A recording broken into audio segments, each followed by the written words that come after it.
Sorry guys, phone आ गया था, इस वजह से डिस्कनेक्ट हुआ।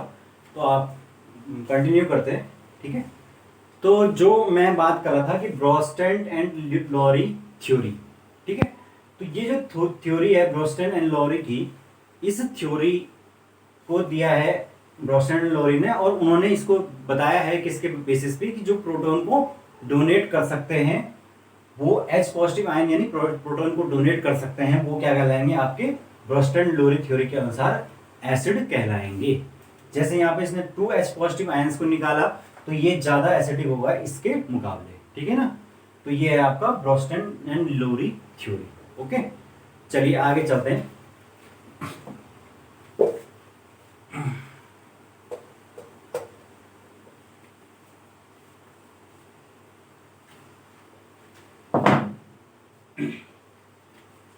अब तीसरा जो है वो आया लुइस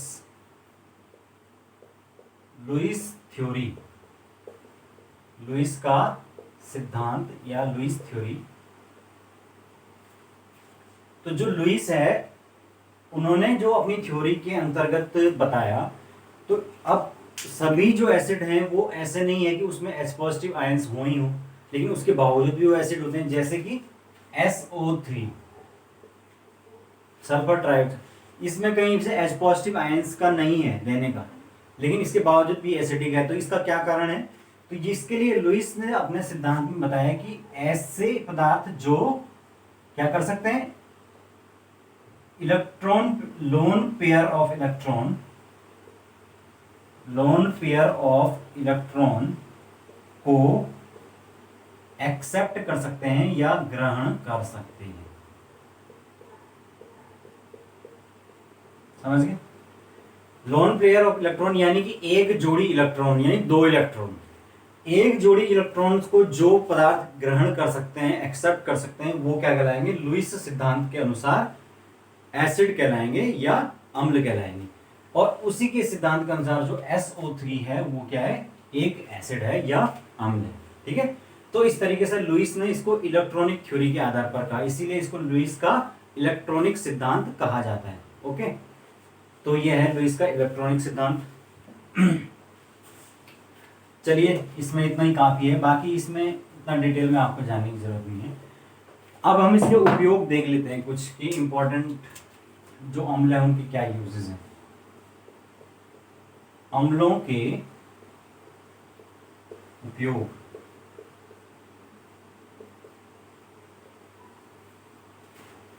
ठीक है, अम्लों के उपयोग।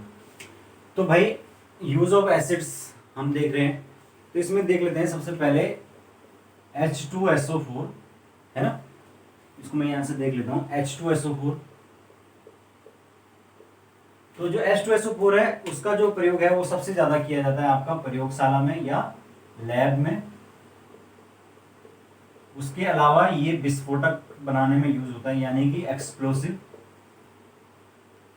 जो एक्सप्लोसिव होते हैं उनको बनाने में इसका यूज होता है। तीसरा जो इसका यूज होता है वो होता है आपका रंग व औषधि के निर्माण में, ठीक है। रंग व औषधि यानी कि दवाई इंडस्ट्री, जो फार्मा इंडस्ट्री है, उसमें इसका बहुत ज्यादा यूज है।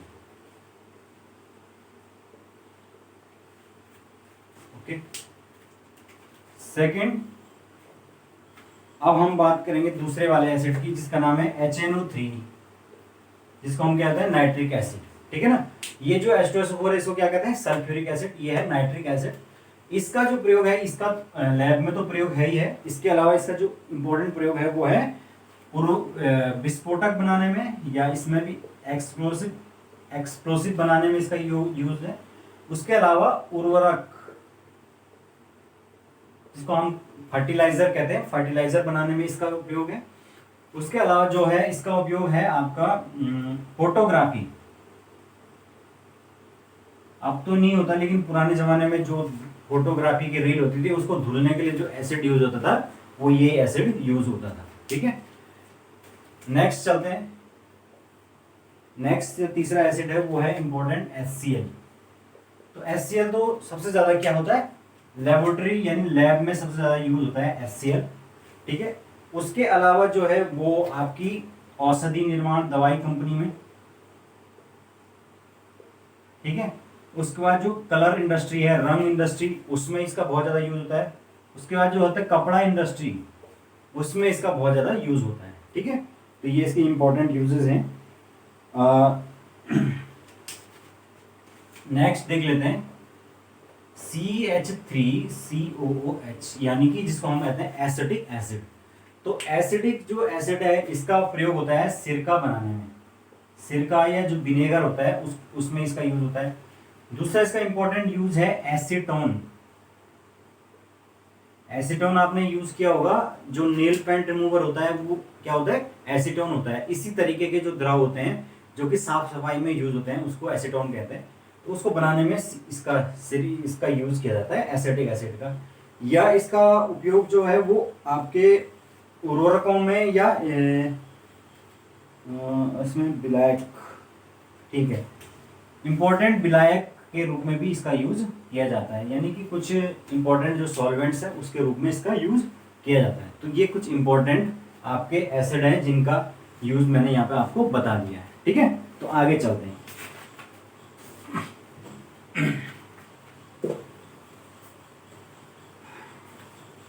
तो भैया ये एसिड हमारा यहाँ पर समाप्त हुआ।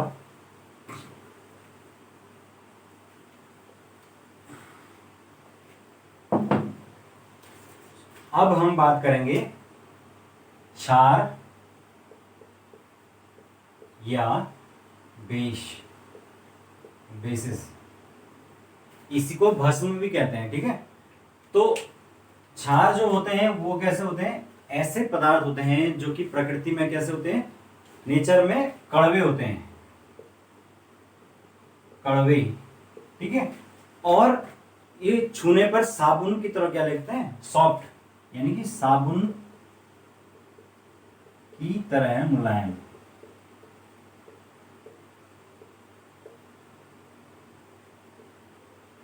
ठीक है। अगर हम इसका सबसे अच्छा जो एग्जांपल है वो देखते हैं, कौन सा, NaOH, जिसको हम कहते हैं कास्टिक सोडा।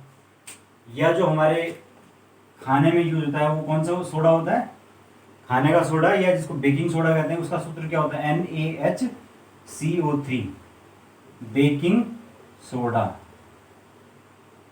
Baking soda. भाई ये हमेशा याद रखना, जो बेकिंग सोडा है और खाने का सोडा, ये धावन सोडा, इनमें बहुत ज़्यादा कंफ्यूजन होता है। तो जो NaHCO3 ये वाला बेकिंग सोडा है, इसी को हम क्या कहते हैं, खाने का सोडा भी कहते हैं। ये वाला जो NaH है इसको हम कहते हैं कास्टिक सोडा।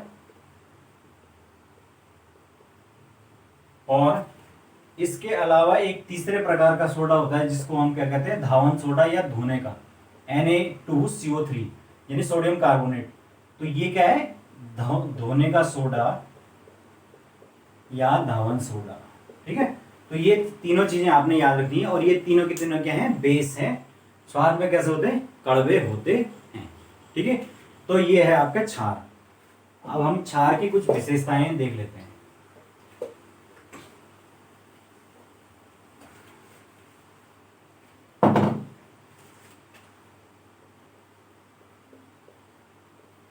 क्षार के गुण, ठीक है। तो भाई सबसे पहले तो जो क्षार है वो स्वाद में कड़वे होते हैं, और साथ के साथ क्या होता है, जो मैंने बता दिया कि साबुन की तरह वो होते हैं, सॉफ्ट होते हैं। अब दूसरी जो इंपॉर्टेंट विशेषता है क्षार की, ये क्या करते हैं, जलीय विलयन में आपका उसको हम थ्योरी के अंदर पढ़ लेंगे, ठीक है। तो तीसरी जो इंपॉर्टेंट विशेषता है उसको ही देख लेते हैं सबसे पहले, कि इसमें जो प्रबल क्षार होते हैं वे विद्युत के चालक होते हैं,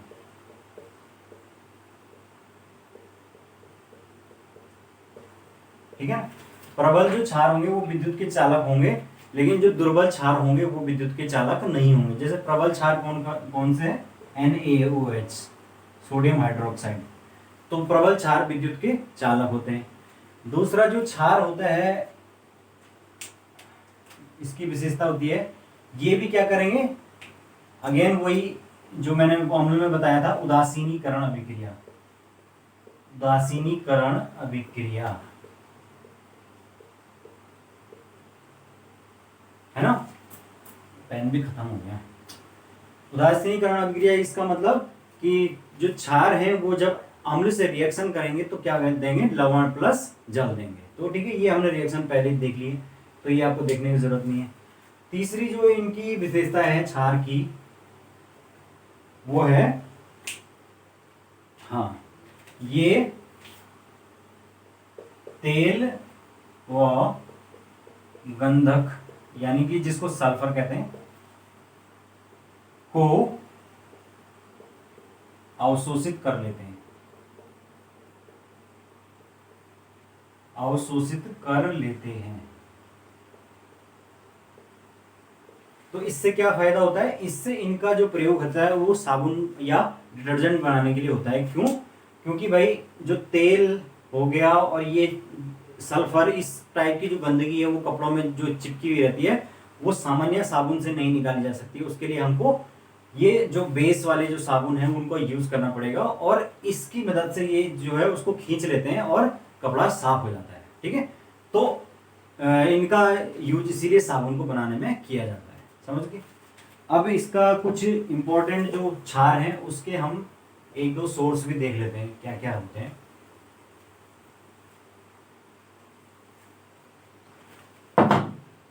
सबसे पहले जो आपका चूना, बुझा हुआ चूना है, या चूने का पानी है, चूने का पानी बोल सकते हैं इसको। तो चूने का जो पानी है वो क्या होता है, कौन सा बेस होता है, कैल्शियम हाइड्रोक्साइड, CaH का होल ट्वाइस। ठीक है, ये चूने का पानी होता है। उसके अलावा आप जो आपके खिड़की और दरवाजे वगैरह साफ करने के लिए कांच, या ये बोल सकते हैं कांच साफ करने वाला, कांच साफ करने वाला अपमार्जक,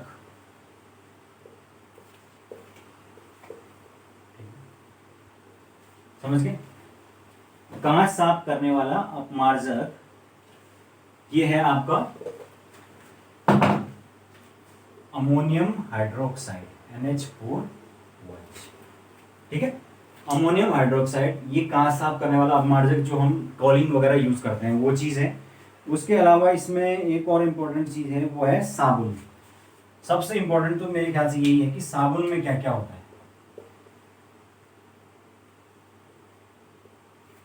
तो ये हमेशा याद रखना, साबुन में होता है आपका NaOH, सोडियम हाइड्रोक्साइड, और KOH, पोटेशियम हाइड्रोक्साइड।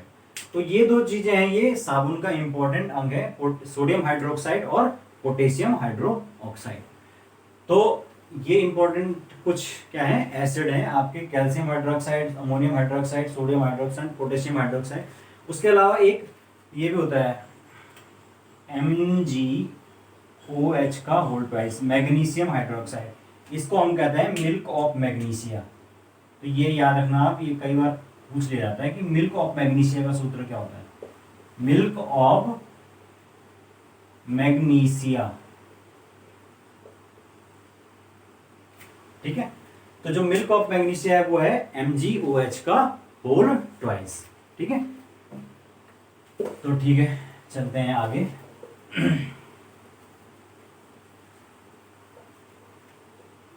अब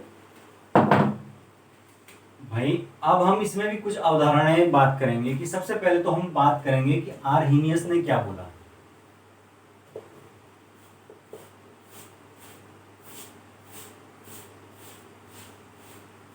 आर्हीनियस की जो थ्योरी थी उसने क्या बोला, एसिड किसको कहते हैं। उन्होंने कहा कि ऐसे पदार्थ जो जलीय विलयन में हाइड्रो ऑक्साइड आयन देते हैं वो आपके बेस कहलाते हैं या क्षार कहलाते हैं। ठीक है, तो ये जलीय विलयन में क्या देंगे, हाइड्रोक्साइड आयन को देंगे। एग्जाम्पल के लिए हम NaOH को ही ले लेते हैं। तो जैसे ही मैं इसकी वाटर से रिएक्शन कराऊंगा और ये जलीय विलयन में कुछ इस तरीके से डिकम्पोज होके क्या देगा आपके, ये टूट जाएगा Na positive plus OH negative.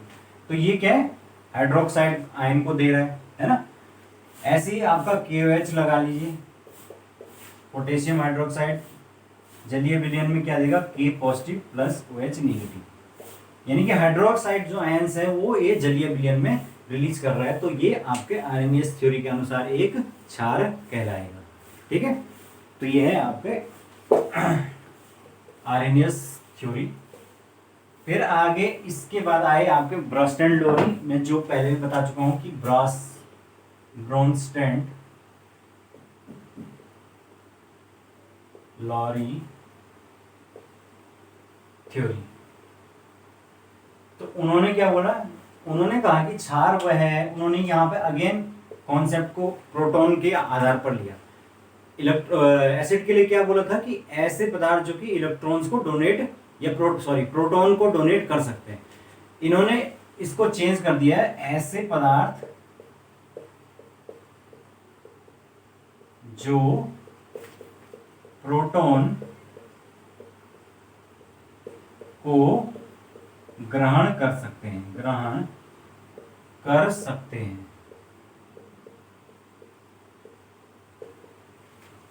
और प्रोटॉन्स का मतलब क्या होता है, H पॉजिटिव।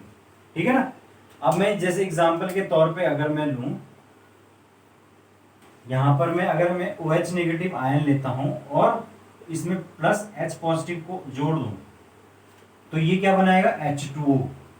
तो यहाँ पर जो H2O यानी वाटर है, ये भी किसकी तरह काम कर रहा है, एक ब्रोंस्टेड लुईस लोरी बेस की तरह काम कर रहा है। ठीक है ना, समझ गए। जैसे कि अगर मैं ये और लेता हूँ एग्जांपल, CH3COO नेगेटिव और इसमें H पॉजिटिव को मैंने जोड़ा, तो ये किस में बदल जाएगा, एसिटिक एसिड।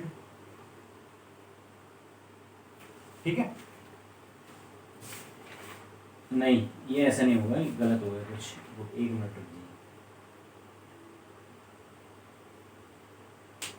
अच्छा ठीक है, हाँ तो ठीक है। ये अगेन ये एक ब्रोंस्टेड लोरी जो थ्योरी है उसके अनुसार किसकी तरह, बेस की तरह कार्य करेगा। यानी कि यहाँ पे ये कुल मिला के ये कहना चाहते हैं कि प्रोटॉन को एक्सेप्ट करके ये वापस से अपना कंपाउंड बना पा रहा है कि नहीं बना पा रहा है, और उसको हम क्या कहेंगे कि ब्रोंस्टेड लोरी थ्योरी के अनुसार एक बेस है। समझ गए। जबकि एसिड किसको कहेंगे, ब्रोंस्टेड लोरी थ्योरी में जो कि प्रोटॉन को डोनेट कर सकता है या दे सकता है, और बेस किसको कहेंगे, जो प्रोटॉन को ले सकता है। बस इतना याद रखना। और प्रोटॉन का मतलब क्या होता है, H पॉजिटिव होता है। ठीक है, तो इतना याद रखिए।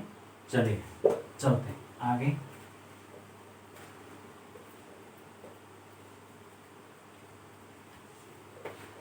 आगे है इसमें अब क्या है, क्षार। क्षारों का उपयोग। तो इसमें भी कुछ 2-3 इंपॉर्टेंट बेसिस है, उसके हम यूजेस देख लेते हैं, फिर हम आगे पीएच को देखेंगे। सबसे पहले इसमें है आपके कैल्शियम हाइड्रोक्साइड, जिसको हम कहते हैं बुझा हुआ चूना। ठीक है, तो ये बुझा हुआ जो चूना है ये किस में आता है, ये सबसे पहले तो रंग रोगन करने के काम में आता है, ये आपको पता ही है, रंग रोगन के कार्य में। दूसरा ये जो आता है वो आता है ब्लीचिंग पाउडर बनाने में, ब्लीचिंग पाउडर बनाने में। ठीक है, रंग रोगन के कार्य में आएगा, ब्लीचिंग पाउडर को बनाने में यूज आएगा। उसके अलावा इसका जो यूज है वो है मिट्टी की जो अम्लीयता है उसको दूर करने में, मिट्टी की अम्लीयता दूर करने में,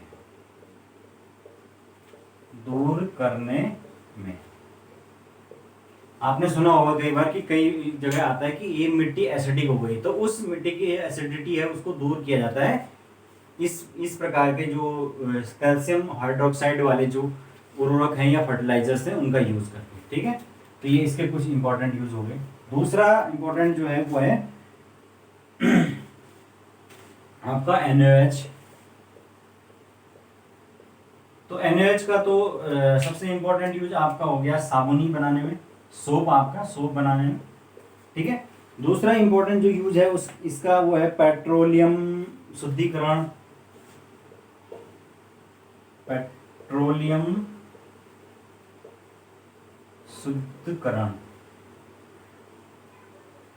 पेट्रोलियम को प्यूरिफाई करने के लिए, और आपका औषधि निर्माण या फार्मा जो इंडस्ट्री है उसमें भी इसका यूज हुआ, औषधि निर्माण, ठीक है। तो इस प्रकार से ये NaOH का यूज इंपॉर्टेंट आपने समझ लिया। आगे एक और देख लेते हैं।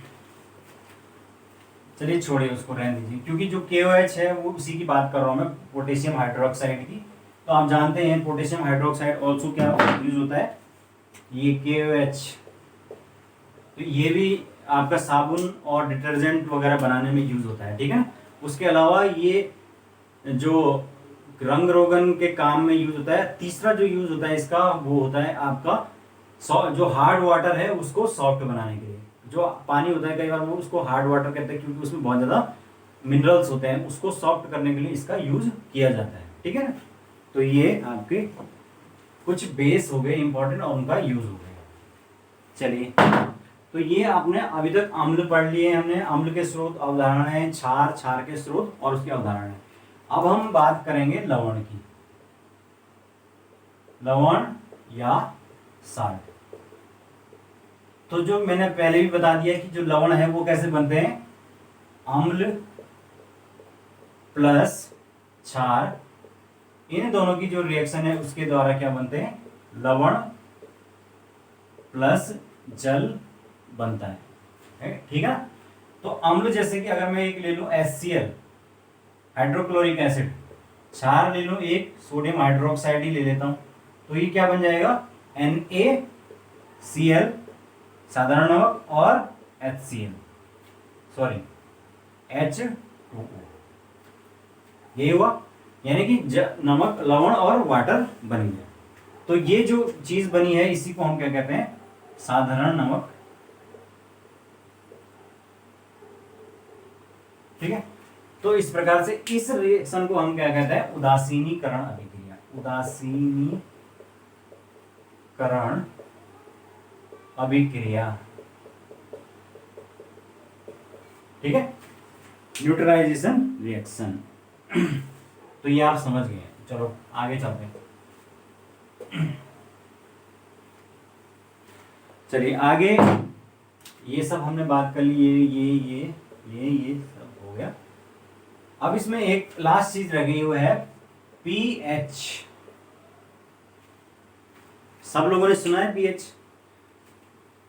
भाई pH क्या होता है, pH का अर्थ होता है कि ऐसी स्केल जिसका प्रयोग किसी भी पदार्थ की एसिडिटी और बेसिसिटी को चेक करने के लिए या उसका पता लगाने के लिए किया जाता है, इसको हम क्या कहते हैं, pH स्केल कहते हैं। और ये किसके बराबर होता है, नेगेटिव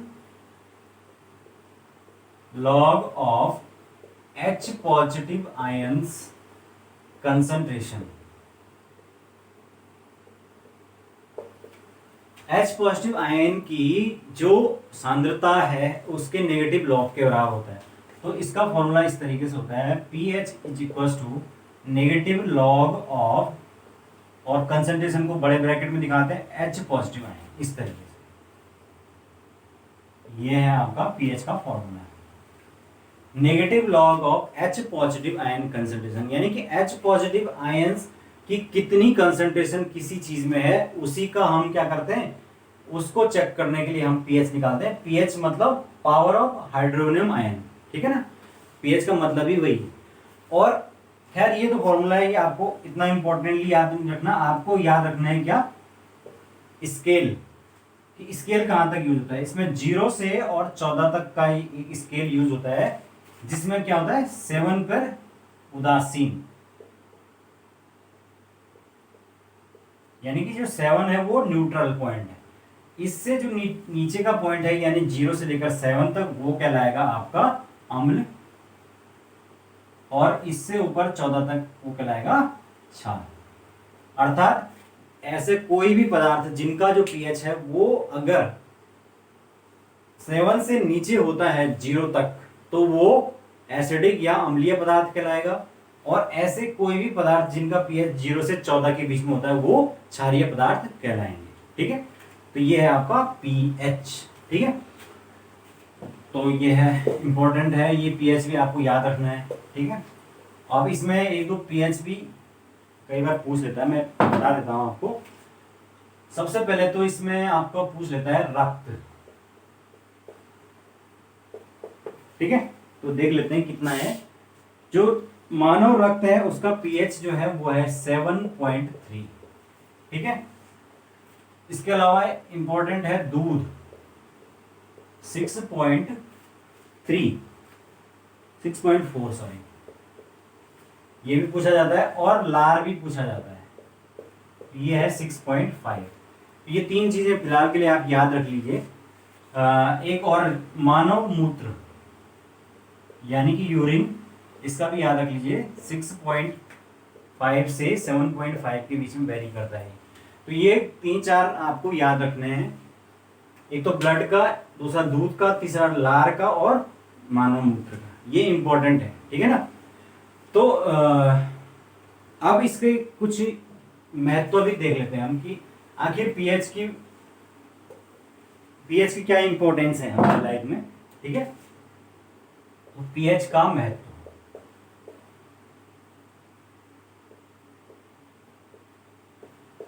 इंपॉर्टेंस ऑफ पीएच। तो सबसे पहले तो मनुष्य के लिए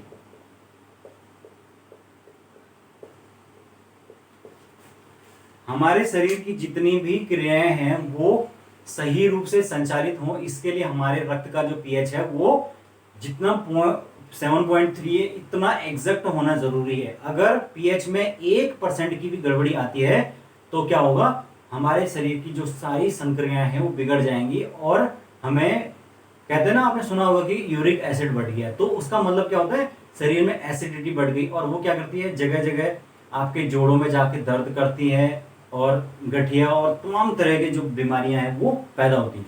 तो इसका मतलब हमारे शरीर के लिए क्या चाहिए, पीएच हमेशा बैलेंस चाहिए, पीएच बैलेंस, यानी कि ना तो ज्यादा एसिडिक होना चाहिए, ना बेसिक, जितना फिक्स है उतना ही रहना चाहिए, उसमें पॉइंट का भी अंतर नहीं आना चाहिए। ठीक है ना, तो ये मनुष्यों के लिए है। दूसरा आपका पेड़ पौधों में,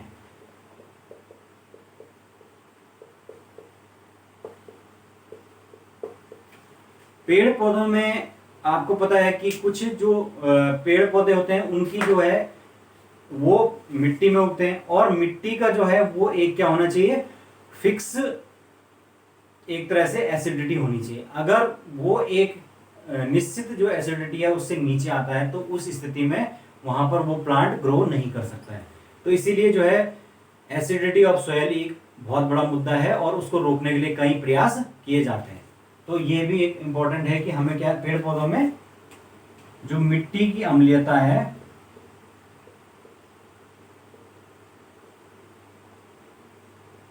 वो क्या करती है, नुकसान करती है पेड़ पौधों को ग्रो होने में। ठीक है, तीसरा आपने देखा होगा, सुना होगा, अम्लीय वर्षा या एसिडिक रेन। तो एसिडिक रेन कब होती है, जबकि जो बारिश है उसके जल का मान 5.6 से नीचे हो जाता है, यानी इतने पीएच से नीचे हो जाता है, और उसके बाद क्या होता है, वो जल एसिडिक हो जाता है, वो धरती पर गिरता है, महासागरों में गिरता है, महासागरों के जल को भी एसिडिक बना देता है, जिससे जीव जंतुओं को भारी हानि होती है, और मनुष्यों को, पेड़ पौधों, सभी को हानि होती है। ठीक है ना, तो ये अम्लीय वर्षा भी खतरनाक साबित होती है, तो ये भी पीएच के डाउन होने के कारण ही होता है। चौथा, अगर मैं इसका एग्जाम्पल इंपॉर्टेंट बात करूं तो वो दांत, हमारे जो दांत हैं, दांतों का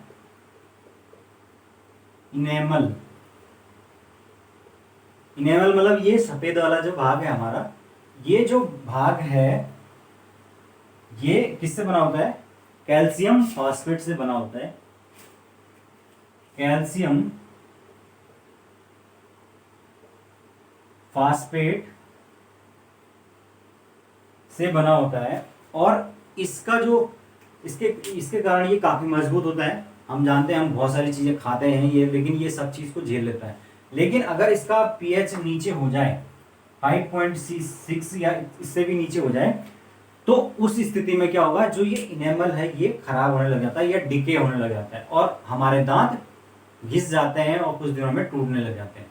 तो इसका मतलब हमारे जो दांत है उसका भी पीएच हमेशा इस जितना होना चाहिए उतना बना रहना चाहिए। और ये पीएच कम क्यों होगा, क्योंकि जब अगर उसमें कीड़ा लगने लग जाए या किसी प्रकार से कुछ भी गंदगी फंसने लग जाए, तो धीरे धीरे कीड़ा उसको क्या करेगा, खाने के कारण उसको एसिडिक बना देगा और एसिडिक होने से उसका इनेमल घिस जाएगा और वो उसका एसिडिक उसकी जो पीएच वैल्यू है वो गिरने लगेगी और धीरे धीरे दांतों का डिके होने लगेगा।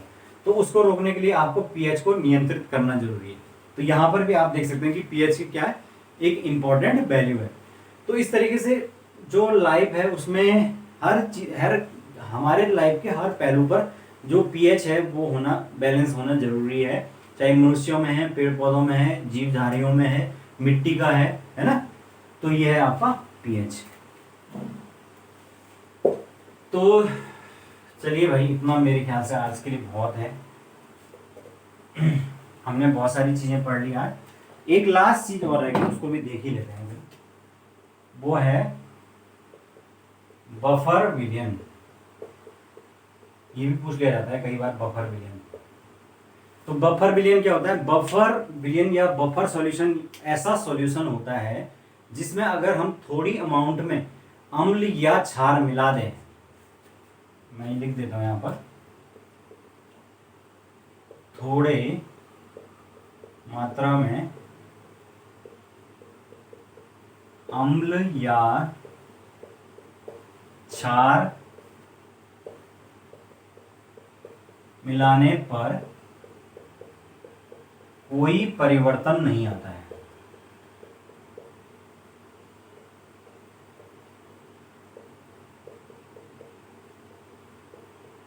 ठीक है, यानी कि वो ऐसे नहीं कि बहुत सारा मिला दिया। अगर सपोज 1 लीटर का बफर सॉल्यूशन है, उसमें 200 ml 300 ml तक आप अगर एसिडिक या बेसिक जो सॉल्यूशन है उसको मिलाते हैं, तो उससे उसके पीएच वैल्यू पर कोई भी अंतर नहीं पड़ेगा, यानी पीएच उतना ही रहेगा। इसीलिए उसको हम कहते हैं बफर सॉल्यूशन। और इसका एग्जांपल भी लिख लीजिए। एग्जांपल है आपका CH3COONA, यानी कि sodium acetate plus acetic acid, CH3COH। इनका जो विलयन है ये एक बफर सॉल्यूशन होता है और इसमें हल्की मात्रा में एसिड और बेस मिलाने से कोई भी अंतर पीएच में नहीं आता है। ठीक है, तो ये हो गया। तो इस तरीके से हमने ये सारी चीजें देख ली हैं, एक एक करके रिपीट करके देख लेते हैं। हमने देखा अम्ल में मैंने बताया था आपको स्वाद में खट्टे होते हैं। ठीक है, जैसे कि आपके नींबू, संतरा, ये सब चीज़ें। फिर उसके स्रोत मैंने कुछ बताया, फिर उनकी प्रॉपर्टीज अलग अलग बताई, उदासीनीकरण अभिक्रिया बताई। फिर इसके अवधारणाओं में आपको बताया कि किस तरीके से आपका आर्रेनियस ने अवधारणा दी, फिर ब्रॉस्टन लोरी ने दी, फिर लुईस ने अवधारणा दी। फिर इसके उपयोग यूजेस मैंने आपको कुछ लिखवाए। उसके बाद है क्षार जो स्वाद में कड़वे होते हैं। ठीक है ना, और इनका जो पीएच है वो कितना होता है, 7 से ऊपर होता है। और अम्ल का कितना होता है, 7 से नीचे, और उदासीन 0। तो क्षार स्वाद में कड़वे होते हैं, ये साबुन में इस्तेमाल होते हैं, इंपॉर्टेंट रूप से याद रखना। फिर स्रोत मैंने आपको इसको कुछ बता दिए कि चूने का पानी हो गया आपका, अपमार्जक जितने भी होते हैं। उसके बाद इसके गुण भी बताए। अवधारणाओं में अगेन हमने आर्रेनियस और ब्रॉस्टन लोरी की जो अवधारणा है उसकी बात की। फिर क्षारों के हमने कुछ यूजेस देखे और लास्ट में हमने देखा साल्ट क्या होते हैं और पीएच वैल्यू क्या होती है और पीएच वैल्यू किस तरीके से मनुष्य या पेड़ पौधों को प्रभावित करती है। ठीक है, तो मेरे ख्याल से आज के लिए इतना ही है और आगे हम देखते रहेंगे बाकी चीज़ें। ठीक है, तो थैंक यू क्लास, आप लोग जुड़े रहिए। इसी तरीके से हम आगे बाकी चीज़ें पढ़ते रहेंगे और धीरे धीरे करके साइंस को ख़त्म करेंगे। ठीक है, थैंक यू।